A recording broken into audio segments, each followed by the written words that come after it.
Hi everyone, welcome to another video tutorial this week on Photoshop.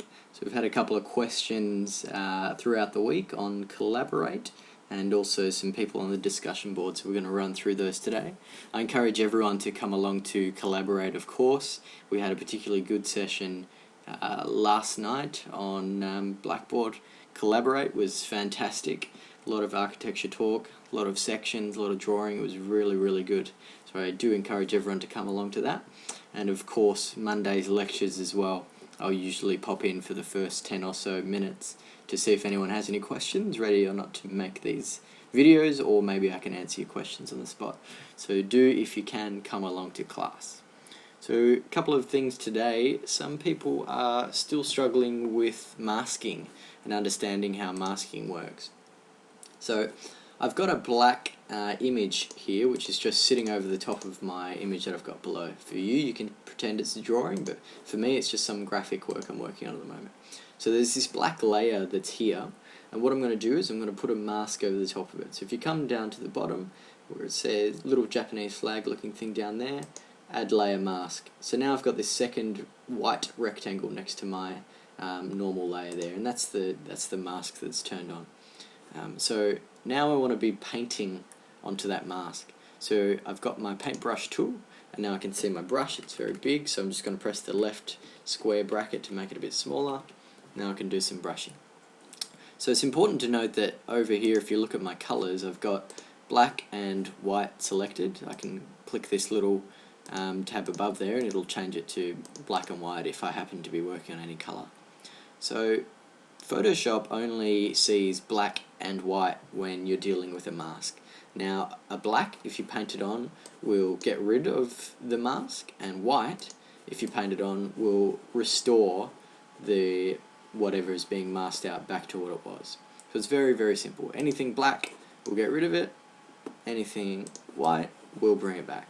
So, which is really handy. Instead of erasing things from your drawings, or instead of erasing textures, just in case you go too far or you realize 3 hours later that you accidentally erased off the wrong thing, all you have to do is just paint it back on with the mask tool. So very handy in architecture school to avoid those 4 AM tier sessions because you've accidentally deleted something. So always, if in doubt, just use a mask tool.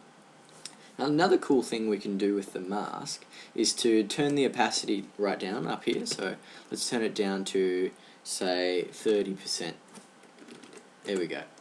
So if I've got it down at 30% and I'm painting black to get rid of something, it's only going to get rid of what's underneath at 30% at a time. So that means I can create some cool effects by slowly increasing the radius of my paintbrush, and therefore it's going to appear to be coming out bright from a certain point in the drawing. So this is particularly useful in certain graphic situations, also in your architectural textures and those sorts of things as well. It creates a nice lens, if you will, as a filter over the top of the drawing. So this is without it, and then this is adding a lens in the end. So just another thing that you can do with your masking tool and with your paintbrush. And of course, to make your brush bigger like that without having to go up to the top, all you're doing is you're pressing the square left and right brackets to make them smaller. So a little bit smaller now. Back here we go. Okay, so that's your masking tool. Black paints it on, white paints it back off. So just to show you again, if I wanted to paint it back on, I could just paint it back on now that I've got white selected. Nice and easy. Okay, next thing we want to do is, someone was asking about your filter opacities. So if I've got this image over the top here, oh, there we go, let's put it back to normal. I've got this image over the top here, and it's a texture that I want to layer over the top of things that are working with below. This is particularly relevant to you when you're making your perspectives and your collages. So there's this image that I'm working with. Now I can either lower the opacity so I can start to see some of the lines and the things that I'm working with in my drawing underneath, or if I want to still maintain that integrity of that drawing above but still see below, I can do that. I can have both. So leave the opacity back at 100, and next to it with this little drop down box it's always selected on normal. If you click on that, it gives you a whole bunch of layer opacity options that you can play with. So I can go up to dissolve, and that's going to appear to not do very much. Or I can go down to darken, I can go to multiply. Instead of clicking, I can just use my up and down arrow keys and scroll through them as I'm going. Now what you'll notice is that depending on what colors and what shapes and the darkness and contrast of things below, and also the color, shape and darkness of the actual image itself and how they interact together, will create different patterns or different images, shall we say, depending on how they work together. So if we scroll through these, we can see that it's going to produce very different results depending on what it goes through. So really good way to bring some texture and some life into the drawing without ruining the image that is below. So very, very cool thing to play with, and very simple as well. So this means that now you, instead of just slapping a texture on top, what I would like to do is usually add one that is soft light right here, usually quite soft to the drawing, so it's a nice subtle touch to add to things. Or you can add overlay, which is a little bit harsher, or of course hard light, which is the harshest again. So those are my top three when I'm working with textures in Photoshop for architectural images, but then obviously when I'm working in graphics there are all sorts of different things that I can play with. Okay, so that's your opacity layer properties, which is right there, usually set to normal, just next to the opacity that we're playing with. Now the last thing we want to work with today is the eyedropper tool.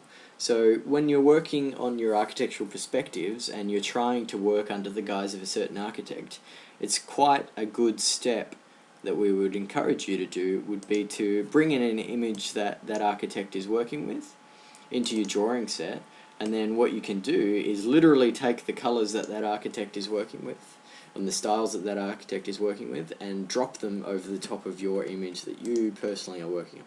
So I'm going to grab this guy's shirt and I'm going to take the colors that are inside this image on your right. So if I grab my eyedropper tool, or I press I, I'm going to grab right in the middle of the sun where it's a little bit yellow, a little bit orange. I can see my color over here has changed to yellow, and also over here my current color changed to yellow. Back to B, to the brush tool, I can paint that in, and that's now yellow as the sun. If I don't want to mess around going between the eye brush and the brush tool, I can leave it on brush and I can just hold down Alt, and that's going to turn it into the eyedropper tool. Again, hold down Alt while I'm on the brush tool.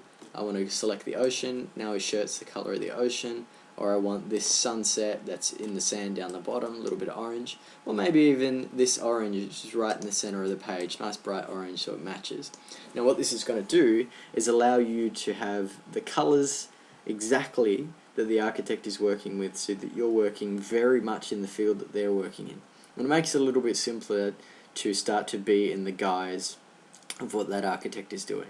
Now that's not to say that your job is done there. Obviously you should be a little bit more considerate in terms of what the architect is doing, in terms of contrast, line weights, black and white, grayscale, how the colors are saturated, are they in your face, is it really bold, is it quite subtle, is it feathered, are there people in there, are there objects in there, is it playful, is it soft, is it somber, is it macabre, what is it? I mean, you can assess every detail down to it, and you really should assess every detail of what your architect is working with in order to really understand it. The eyedropper tool is a great way for you to get some first instincts of what your architect is doing in terms of some coloration. So that's 3 easy tools to help you get a little bit further in your perspectives and your photoshopping. So that was the masking tool, the layer opacity, and then also the eyedropper tool. Now of course if you have any more questions, please chuck them on the Ask Your Tutor section in the Blackboard discussion board. Otherwise come along to your Blackboard Collaborate sessions, feel free to ask me any questions you may have. Hope you've enjoyed this tutorial guys. As always, have fun, enjoy your weekend, happy days.